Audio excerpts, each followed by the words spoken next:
your East Texas Storm Team forecast.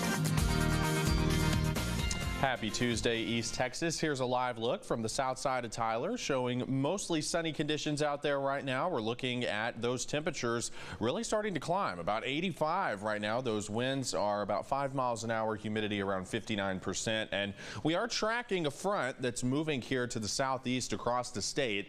And that has brought some cooler temperatures there, especially to the Panhandle region, where Amarillo is still sitting at 53 degrees.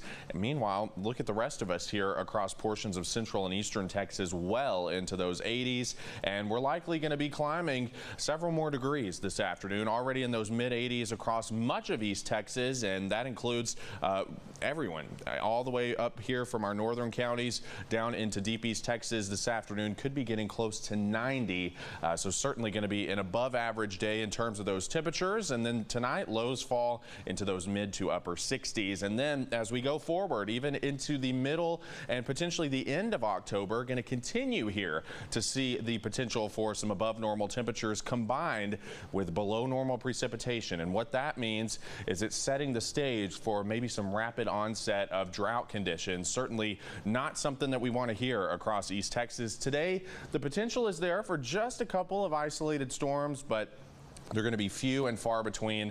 Certainly not going to really put a dent in that drought that we have ongoing out there. And then quiet weather expected overnight tonight. Here's a look at that percent of normal rainfall over the past 30 days.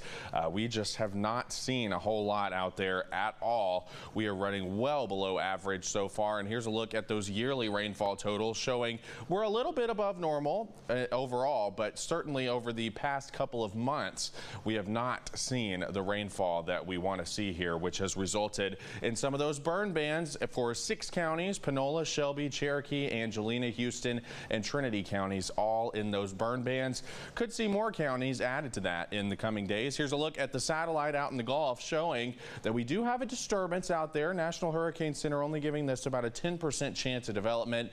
Anything that becomes of it would be weak and stay well south of the Texas coast. And we also have newly formed Tropical Storm Jerry.